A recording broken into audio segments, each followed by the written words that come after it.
बच्चों, नमस्कार। आज हम अपना चौथा चैप्टर चौथा अध्याय शुरू कर रहे हैं, जिसका शीर्षक है आधारभूत ज्यामितीय अवधारणाएं।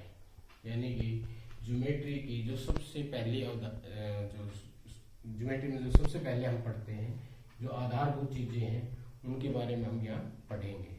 तो सबसे पहले कि ज्यामिति आई कहाँ से, इसका अर्थ क्या है, ये बता देते हैं। ज्यामिति यानी कि ज्योमेट्री, ज्यामिति को इंग्लिश में हम कहते हैं ज्योमेट्री। क्या कहते हैं? ज्योमेट्री।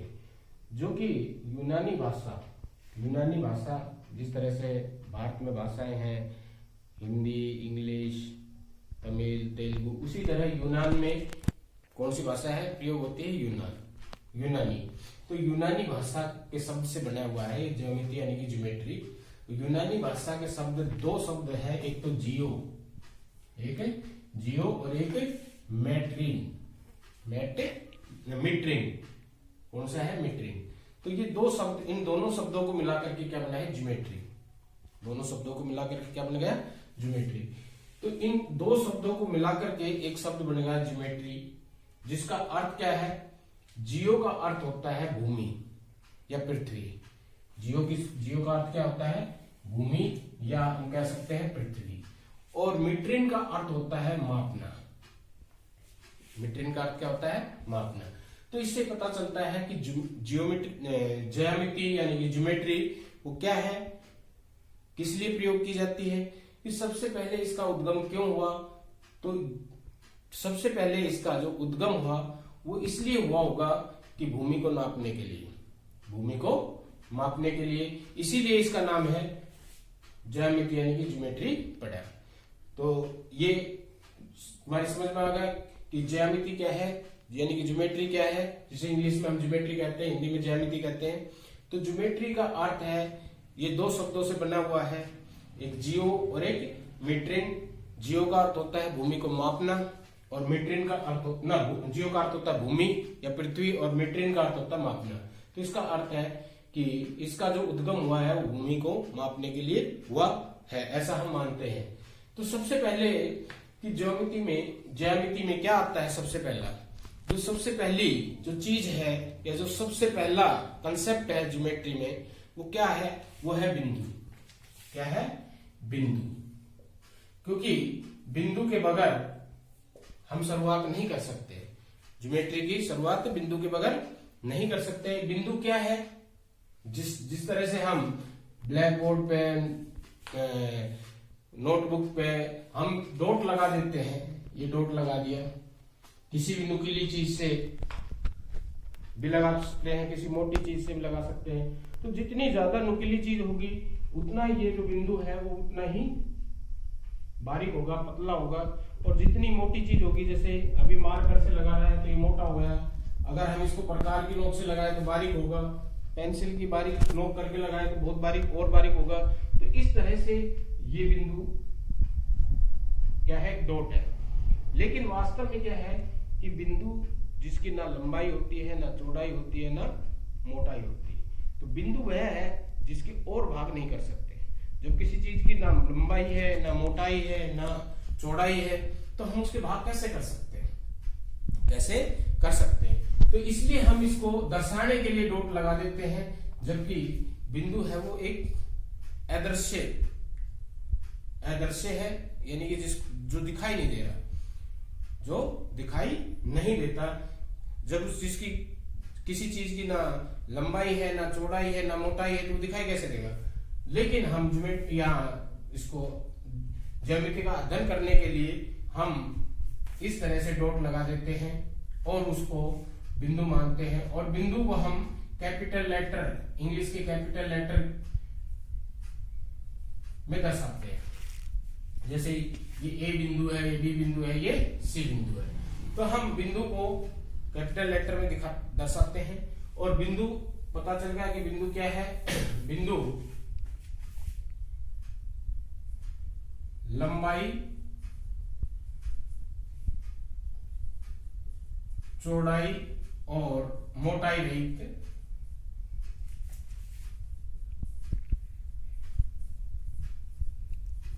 रहित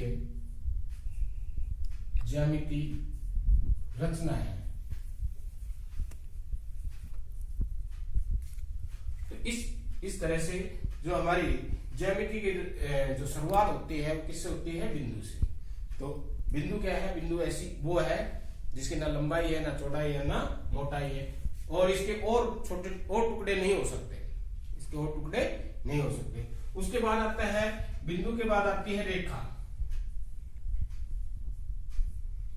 जिस तरह से बिंदु है उसी तरह रेखा है। रेखा क्या है? चौड़ाई रहित लंबाई है, चौड़ाई रहित लंबाई। अब कल्पना कीजिए कि ऐसी लंबाई जिसकी चौड़ाई नहीं है, ऐसी लंबाई जिसकी कोई चौड़ाई नहीं है, तो रेखा है चौड़ाई रहित लंबाई।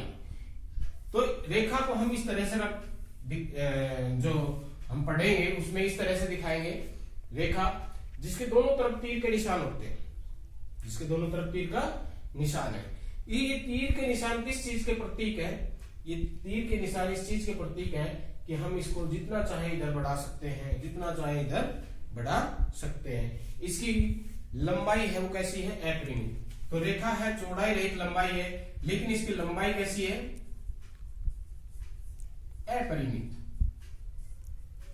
अपरिमित का मतलब होता है जिसको हम माप नहीं सकते, जिसको हम माप नहीं सकते। इसका कहीं अंत नहीं है, ना इसका कोई आरंभ बिंदु है और ना इसका कोई अंतिम बिंदु होता है। हमें इसका ये नहीं पता कि ये कहां से शुरू हो रही है और कहां पर जाकर के खत्म हो रही है, लेकिन दर्शाने के लिए हम इसके दोनों एंड पॉइंटों को, दोनों शीर्ष के ऊपर एक बिंदु लेते हैं और जिसे हम ए या बी, जो भी कैपिटल लेटर में लिख देते हैं। तो इससे हम पढ़ेंगे ए बी रेखा। क्या बोली जाएगी? ए बी रेखा। अगर इसको हम संकेत में दर्शाएं तो इसके ऊपर ए बी के ऊपर इस तरह से एक लाइन खींच के दोनों तरफ तीर का निशान लगा देंगे। तो इसका अर्थ क्या है? इसे ये पढ़ा जाएगा, ये ए बी रेखा है। क्या है ये? ए बी रेखा। तो रेखा क्या है? चौड़ाई रहित लंबाई है। लंबाई इसकी कैसी होती है? अपरिमित होती है। इसकी लंबाई अपरिमित होती है और इसके आरंभ और अंतिम बिंदु नहीं पता होते। हमें ये नहीं पता होता कि इसका आरंभ है वो कहां से हो रहा है और इसका समापन यानी कि अंत कहां हो रहा है। तो ये है रेखा। अब रेखा के कुछ भाग है, रेखा के दो भाग है जिससे हम पढ़ते हैं। एक है किरण,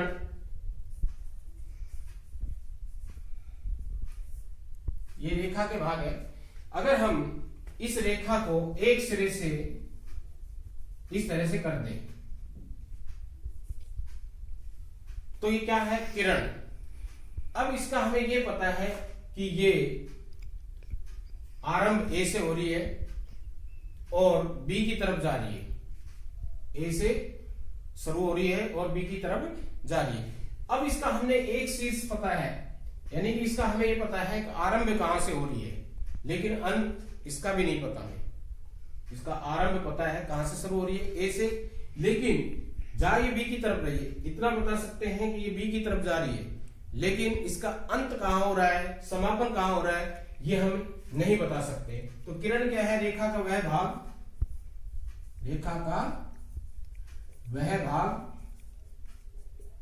जिसका आरंभ बिंदु पता है परंतु अंतिम बिंदु नहीं पता।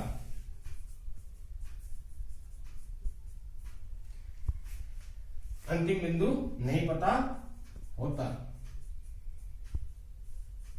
तो ये है किरण, जिसका हमें आरंभ बिंदु पता होता है। रेखा का वह भाग है जिसका हमने, जैसे ये रेखा थी, इसको हम, ये रेखा थी इधर जा रही थी, हमने इसको आधा, यहाँ से आधा या जितना भी है उतना हमने इसको काट दिया।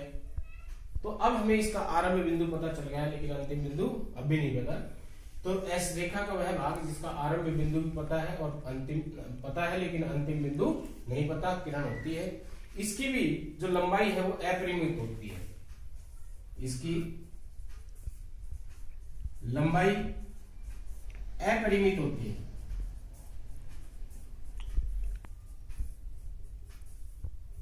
अपरिमित का अर्थ होता है जिसको हम माप नहीं सकते। तो इसकी लंबाई भी अपरिमित होती है, इसे भी हम माप नहीं सकते। अब यहां एक चीज और है कि ये रेखा है AB। जब हमें इसका ये नहीं पता कि आरंभ कहां से हो रही है, इसका अंत कहां हो रहा है, तो हम इसको AB रेखा भी लिख सकते हैं और BA रेखा भी लिख सकते हैं। AB रेखा भी लिख सकते हैं, BA रेखा भी लिख सकते हैं। और ये दोनों बराबर है।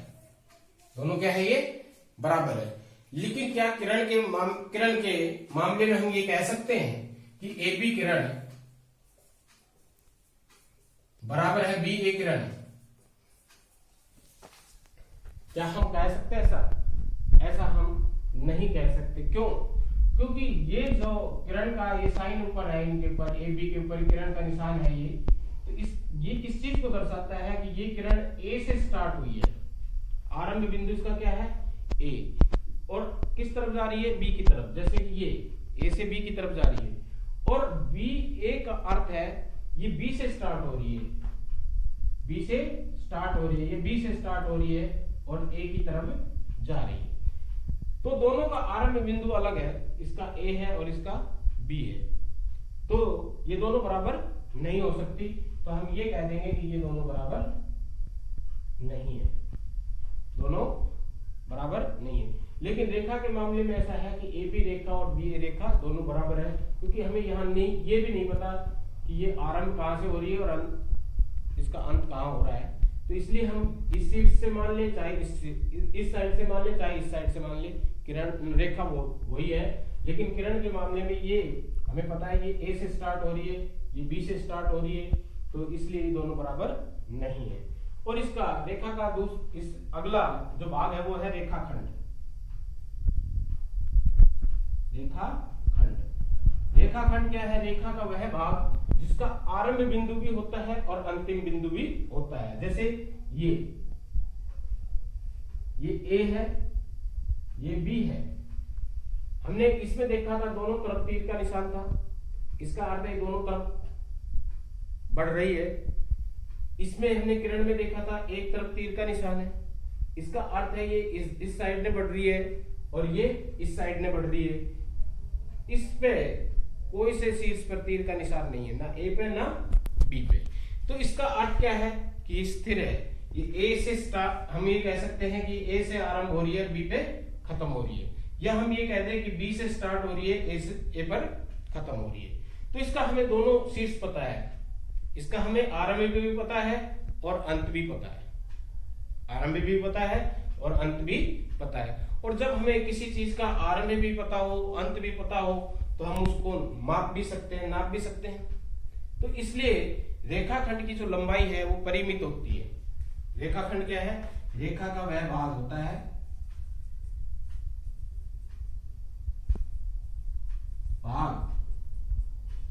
जिसका आरंभ भी पता होता है और अंत भी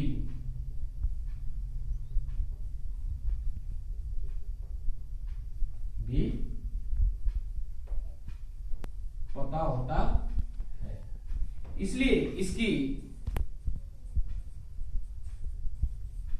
लंबाई परिमित होती है। परिमित का अर्थ होता है जिसको हम माप सकते हैं, होती जिसे हम माप सकते हैं। अब हम स्केल लेके यहां से यहां तक माप सकते हैं, या चाहे बहुत कितना ही बड़ा वो रेखाखंड हो, तो हम जितना बड़ा होगा उसमें हो सकता है टाइम लग जाए नापने में, लेकिन हम माप सकते हैं, जरूर नाप सकते हैं। उसकी लंबाई कितनी है कितनी नहीं है हम उसको माप सकते हैं। तो इस तरह से हम कह सकते हैं कि रेखाखंड की जो लंबाई है वो परिमित होती है, जिसको हम माप सकते हैं। अब हमने एक चीज देखी थी यहाँ पे कि ए बी रेखा बी ए रेखा के बराबर थी, लेकिन किरण ए बी किरण बी ए किरण के बराबर नहीं थी। अब हम रेखा खंड में देखेंगे कि क्या ए बी रेखाखंड बी ए रेखाखंड के बराबर है। हाँ, ए बी रेखाखंड है वो बी ए रेखाखंड के बराबर होगा। इसको दर्शाने के लिए जैसे इस पे हमने तीर का निशान लगाया, दोनों तरफ ऐसी रेखा खींची जिसके दोनों तरफ तीर का निशान, इस पे एक तरफ का तीर का निशान है। इसको हम बगल निशान के रख सकते हैं और लगाना चाहे तो इस तरह से रेखाखंड का निशान ऊपर लगा देंगे, तो ये पढ़ा जाएगा ए बी रेखाखंड, ये बी ए रेखाखंड, ए बी रेखाखंड और ये बी ए रेखाखंड। चाहे तो हम इसको हटा सकते हैं, तब भी ये ए बी रेखाखंड और बी ए रेखाखंड है। ये दोनों बराबर है ए बी और बी ए, क्योंकि हमें ये पता है कि इसकी लंबाई यहां से शुरू हो रही है, यहां खत्म हो रही है। हम इधर से नापना शुरू कर दे और बी तक पहुंच जाए, या बी से नापना शुरू कर दे ए पर खत्म हो जाए।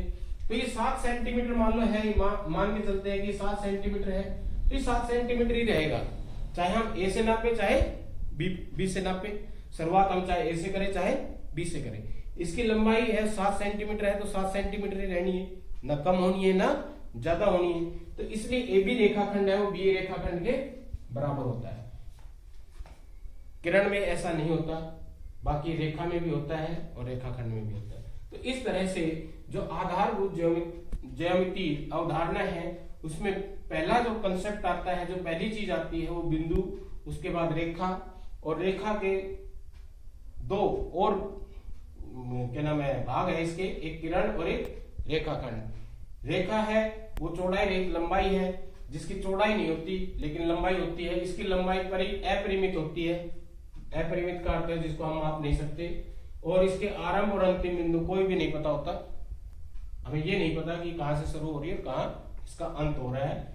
किरण रेखा का ही भाग है जिसका आरंभ बिंदु पता होता है परंतु अंतिम बिंदु नहीं पता होता। इसकी लंबाई भी अपरिमित होती है, इसको भी हम माप नहीं सकते, क्योंकि जिस चीज का हमें अंत ही नहीं पता कहां खत्म हो रही है, हम कहां तक नापे, तो इसलिए इसके लंबाई भी जो है वो अपरिमित है। और तीसरा इसका रेखा का जो दूसरा भाग है वो रेखाखंड है। रेखा का वह भाग जिसका आरंभ भी पता होता है और अंत भी पता होता है, रेखाखंड कहलाता है। इसकी लंबाई है वो परिमित होती है।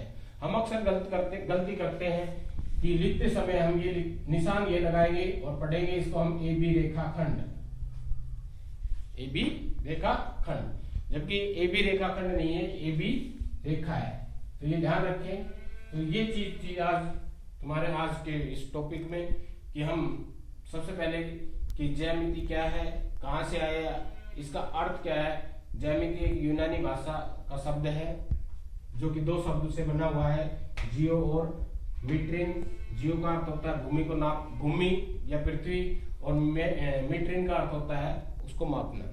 तो ये थी आज की, तो आज इतना ही, बस, धन्यवाद।